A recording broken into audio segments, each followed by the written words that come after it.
Hello, everyone, and welcome to Caregiver Chronicles. My name is Sarah, and I'm here with my husband, Jeremy. Hello. And today we are going to talk to you guys about our experience taking Joey to genetics. We started we referred to genetics because of Joey's autism and his cognitive impairment. He was basically what was happening is as time went on, instead of progressing, he was having regressions, which do happen with autism. They do happen, but they wanted to just be sure, considering that both boys were on the spectrum. Both Remy and Joey are both on the spectrum, and they wanted to just be sure that there was no other genetic component and no other underlying genetic comorbidity that would cause such a severe cognitive impairment in Joey that Remy doesn't have. So we went through that process to kind of mostly to rule out, not so much to confirm autism, because you really can't confirm autism through genetics. Autism is a series of characteristics. It's not something you can confirm through genetics. So our first appointment was in January of 2020, where they saw Joey, and they took they did all kinds of stuff. We were all there. All four of us were there. This was last January, not this past one, but the one before. They measured his head. They took a weight, a height. What else did they do? Took his basic vitals like you would normally do. And then they checked for birthmarks. Yeah. Now he was 4 years and 9 months at this point, too. I want to point that out. So this was kind of a long process because, what was it, 3 weeks ago? Yeah, about 3 weeks ago we had our most recent which was the conclusion. Meeting. So this has been like what, a year in the making? Greater than a year and a half in the making. It shouldn't have taken that long, but we all know what happened in 2020. Yeah, the pandemic did slow everything down. So they took a family history regarding whether, family mental history, whether or not anybody else in the family besides just our two sons were on the spectrum, which we do have another family member who is diagnosed on the spectrum. We also have me with ADHD. In addition to that, I do have some family members who have shown signs of other learning disabilities, other family members with ADHD, etc. So they took a pretty full family history. Yeah, they looked back at all of our family's medical histories, even our lineages, where we came from, when our families first immigrated here, and all that stuff. So it was a very thorough process. Yes, lots of questions. I mean, obviously, all of this stuff can have a factor and a component in a person's medical history. There wasn't really anything about Joey's appearance that was alarming to them for anything. Everything with him physically was in normal range. I'm actually looking at the paperwork right now, and just everything is normal. The biggest thing that they were testing for genetic disorders like Fragile X syndrome and a few others that would cause, severe cognitive impairment. Even though Fragile X syndrome is rather long, it is a condition where the X chromosome is broken or just not fully attached, hence the Fragile X name. It's actually a really interesting condition, and I did a lot of research on it in the beginning, and there are certain physical characteristics that Joey sort of had, but not quite. So they were really not sure, but he was negative for Fragile X syndrome. They also tested for several other what's the word I'm looking for? Genetic disorders. Disorders, yes. Yeah. I'm sorry. They tested for several other genetic disorders. they looked at his DNA. They did a microarray analysis. Yeah, chromosome microarray analysis is another thing that they did.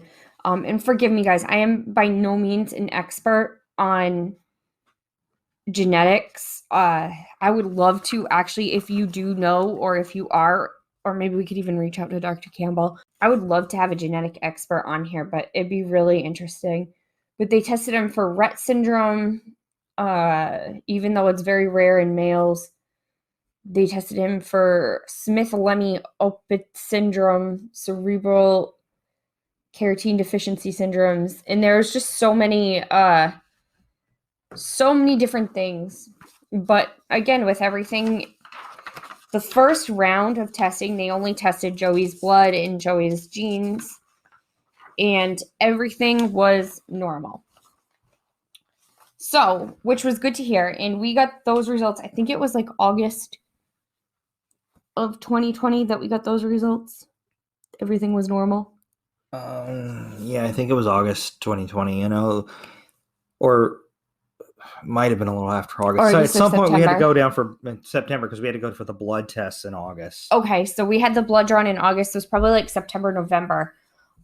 From there, they wanted to do the rest of the family to test the rest of the family's DNA to see if there was any genetic patterns, mutations, or components that they knew of, or that have been known to be associated with autism. Unfortunately, with this technology, there is just not enough of it yet. Like, there's not enough. We don't know enough about genetics yet to know exactly what genes and gene mutations and gene, what's the word I'm looking for? Not mutations, I'm looking for variants. Gene variants that can cause autism. We don't know them all. There's probably many. We're just not sure. So looking through, so they decided to test the rest of the family, which they already had Joey's blood, so they did not have to draw blood from Joey again. They took my husband's blood, my blood, and our oldest son, Remy's blood. And again, we waited, a couple months. Yeah. Initially, we were supposed to have the results in March, but they, because of delays, they didn't have that yet. So it took till May before we actually got them. Yeah. Which for that we have, so after that, they gave us a giant, and I am not going to read everything on this paper because it's, 15 pages long? Yeah. It's about 15 pages of all the genes that they looked at. And all the changes in the genes and variant changes and anything else that they could possibly have for all four of us. And so basically the conclusion was that there was nothing abnormal in any of our genes, no mutations, no gene variants, no anything that was abnormal or, alarming in a sense of, or whether or not they can find the exact spot or the exact gene where the mutation for autism occurred. So that being said, though, I am still fairly confident that autism is hereditary. I know that we don't have enough information yet. Like, we just don't have enough information on the genetics of things yet. We're still learning a lot about this. This technology is less than 30 years old. Yeah, it's relatively new. So there's a long way to go in learning potential causes or, any other connection, if it's definitely hereditary or if there's external causes, or there's plenty of things that could be both. We're a long way away from knowing that. Exactly. So here are the full results. Causative variants in disease genes associated with reported phenotype, none identified. Variants in genes possibly associated with the reported phenotype, none identified. ACMG secondary findings, none identified. mtDNA test results, negative. No pathogenic variants were identified. See separate report for details. That's the 15-page report with each and every single gene and genetic component in there, which is crazy. So interpretation, and I'll read this to you guys really quick. The negative result does not rule out a genetic basis for the clinical features reported in this proband. It is possible that this proband has a pathogenic variant outside the coding regions analyzed, or in a regulatory or deep intronic region that would not be detected by exome sequencing. The clinical sensitivity of the exome sequencing depends in part on the proband's clinical phenotype. Several large studies have demonstrated that exome sequencing identifies as a casual variant in 25 to 30% of cases, with a higher yield for cases that specifically include other family members. What that's saying is that they're fairly confident that there is a genetic component to autism in our family specifically. But they can't identify it. They just can't identify it yet. The technology just isn't there. We were told to resubmit in a few years. In a few years. We were told 3 to 5 years to go back and resubmit. Do I believe that they will have answers in 3 to 5 years? I don't know. Maybe, I really don't know. I am thinking probably more like 5 to 10 years. We'd be in a spot where we'd have better answers. Yeah, I think a lot of it depends on research funding. Who's providing funding for backing on that, whether they get grants or stuff. There's a lot that goes into it, and there's only so much they can do. Funding's, like I said, funding's a big part of it, but yes. Even with funding, that doesn't mean they're going to find it right away. It could take however many more years. Exactly. And again, there could be more and more technology that needs to be introduced that just isn't there yet, and more things that need to be introduced that just aren't discovered yet. So my feelings on this is that we will go back in a couple of years. I'm thinking probably more the 5-year mark. Yeah, me too. To figure out if they can see anything else or anything new in a genetic component. I did, however, tell the doctor or the genetic counselor that we would be more than happy to be a part of if there's any study on autism and genetics that is coming out that is new and they need people to come in for or whatever. I would be more than happy to have my family be a part of that study. And here's why. If people don't participate in these studies, we never get conclusions. We don't get scientific conclusions. Does this make my family lab rats? Absolutely not. Do I think we have a set of circumstances that should definitely be investigated and looked into from a scientific standpoint? Yes, absolutely. What do you think, dear? Oh, absolutely. We would definitely like answers on just a cause, just to help out some way. If there's any way to identify it to where it helps Joey talk or helps Joey get potty trained. These are things that we want. We're not looking to change anything about Joey. Yeah, we're not looking to cure or eradicate. We just want to know why. Yeah. That's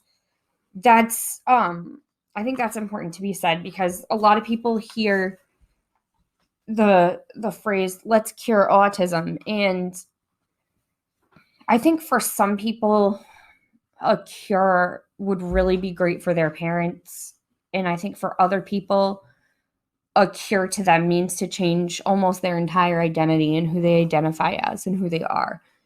And I think that there's certain aspects of Joey's personality and Joey's autism that I would love to have, like the nonverbal. I would love to just give him a magic pill that magically made him talk. If I could do that, it would be great. The rest of it, I think I can handle. I think most of the meltdowns would be solved if he could communicate. Yeah. I really do. And I don't feel like all of them can, but I feel like a lot of them can. It's so hard, and there's so many different perspectives and opinions on this. And I really do respect all opinions on this, and I can see all sides of this matter. I would love to just be able to have my kid talk. I would love to find a reason why my child has autism, why my child is autistic, why both of my children are autistic, I am certain that there is a genetic component. I am 100% certain. I know a lot of people like to blame vaccines for autism, and I hate going there. I really hate going there because it bothers me so much. Because if it were that case, if it were the vaccines that cause literally everybody would be on the autism spectrum, and that is just not true. Another thing we have to stop is like people saying, oh, well, everybody's a little autistic. No, you're not. There's a big difference. Do I have certain characteristics that my children who are on the spectrum have? Yes. But it does not make me a person on the spectrum. It just makes me a person with a similar characteristic. Yeah, it's honestly, that phrase is offensive because it diminishes what our children go through on a daily basis. And what we go through as parents and what other people go through. Yeah, I felt like it was really important to share the genetics and the genetic findings with our audience. There really wasn't, I'm not going to go through like every single gene and say everything about it because that would take us way too long and that would be way too technical. And honestly, I would get bored doing it. So I'd imagine you'd probably get bored listening. If you have any questions regarding this and you'd like to reach out, you can always email me at caregiverchroniclespod@gmail.com or through any of our social media accounts. We love interacting via social media.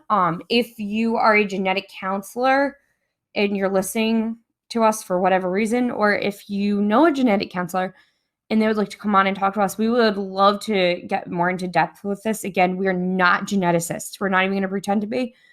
We're just going over the findings and some of the things that Joey was being tested for and the results because, it's interesting. It's something different. It's something cool. And it's part of being a parent of children on the spectrum. This is something a lot of parents go through. So thank you all so much for listening. I hope you guys are having a great day. And also, last week you may have noticed that there was no new episode of Caregiver Chronicles.